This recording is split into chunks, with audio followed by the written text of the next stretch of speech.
Ladies and gentlemen, you know my first guest tonight is the co-hosts of Morning Joe on MSNBC. Please welcome back to The Late Show, Joe Scarborough and Mika Brzezinski.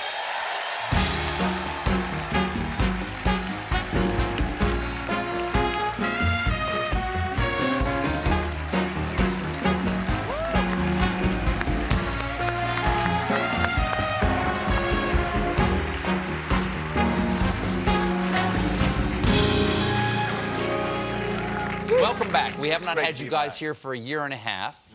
It's been too long. What you been doing? What's been going on in the world? Not much. Impeachment looms. Yes. Impeachment looms. When she's ready. When Ms. Pelosi is ready. Yeah. Okay. She says she's going to send it over this week, the articles of impeachment. Do you think that was a smart thing that she did to hold these back for a while? I don't think she's thinking about that. I think she was doing what she felt she needed to do. It did become apparent that perhaps Mr. Bolton might speak, which is helpful, and other things might come out.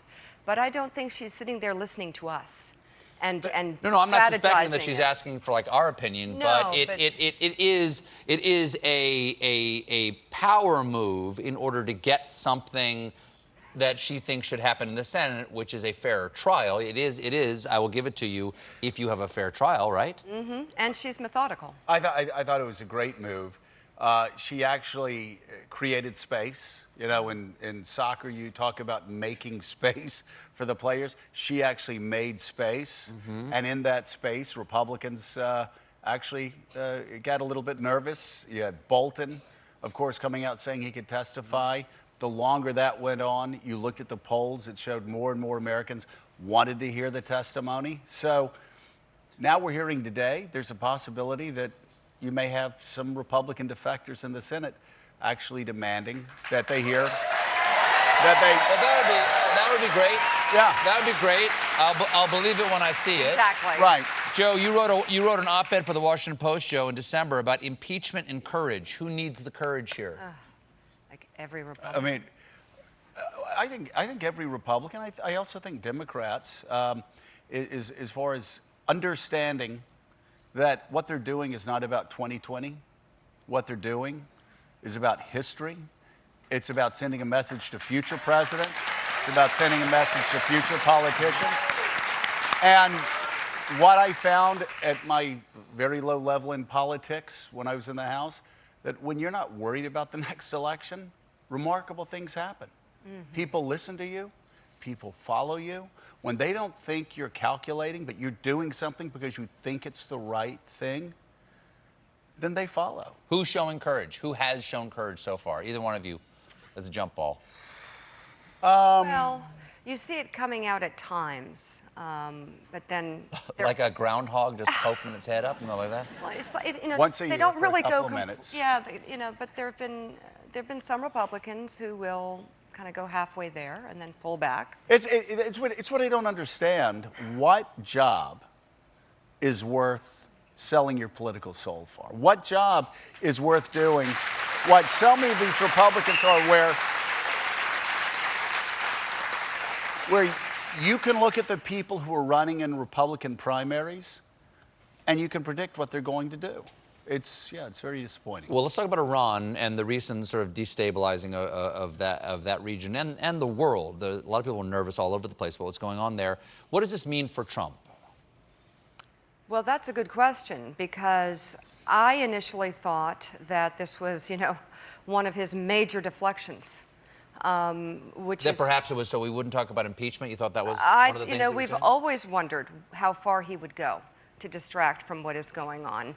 And nobody seemed to really understand what was the basis for the decision. And there are people saying, well, I didn't really have the information. The Secretary of Defense did not have any information on the basis for this attack, but trusts the president. I mean, we're in crazy town, and it's around the world now, and it's adjusting our entire place in the world. And evidently this was approved 7 months ago. Right, So and talked how about it- imminent could it have been? And talked about in the parties at Mar-a-Lago, like, something big is coming, get ready. We're But going to have I a heard party. about that. You guys have been down to Mar-a-Lago, right? Yeah. We have, but What's it like? Could you? I mean, nobody told me any state secrets. No. He wasn't president then. So, Yeah. there were no North Korean briefings out on like the 19th green. Did you hear about secrets about The Apprentice? Like who might win that? Exactly. That's Good stuff. a lot Good of stuff. Yep. Omarosa stuff. But, you know, one of the things that frustrates me is you hear the common refrain, when is Donald Trump going to pay for this? When is Donald Trump going to pay for all the lies? When is he going to pay for the recklessness? The American people have proven he already has, and he will again. The 2018 election, there was a reason why in the House, Republicans lost by the largest vote landslide in the history of the Republic. If you look at the polls... That's hopeful. Yeah. That's a hopeful idea. Well, no, that is a hopeful idea. And also with Iran.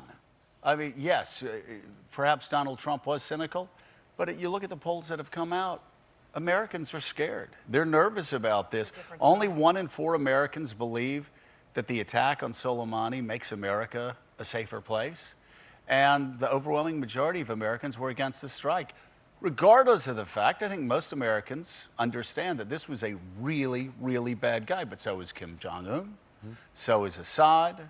There are a lot of really bad guys on Earth. Well, that's what struck me about it was that, yes, I'm not arguing whether Soleimani was a good person or a bad person. I trust that all the things that people say about Soleimani are accurate because they're coming from all sides. But I sort of am offended that they're not actually trying to get their lies in order and put a unified face on the lie. They're not even trying anymore. Well, it says to me that we don't matter. Our opinion doesn't matter about what they do. That I'm insulted as an American. That, you know, as a Catholic, I put my dollar in the collection plate. I want to see some gold leaf up on the walls. Exactly. As an American, I pay my taxes. I want my government to put some energy into their lies. If they're going to lie, well, again, they started by saying it was imminent. Then you could tell last Sunday when Pompeo went on the talk shows, he said, well, wait, well, you know, this was a bad guy. Doesn't matter whether it was imminent or not. Then all the Trump defenders in the paper and the press all started doing the same thing. And, of course, this past Sunday, the story changes again, and now we hear that they've been talking about it for 7 months. So, again, if you believe killing one of the central figures in the Middle East over the past 30 years is critical to America's national security, okay, make the argument. Explain to us why. But they haven't done that.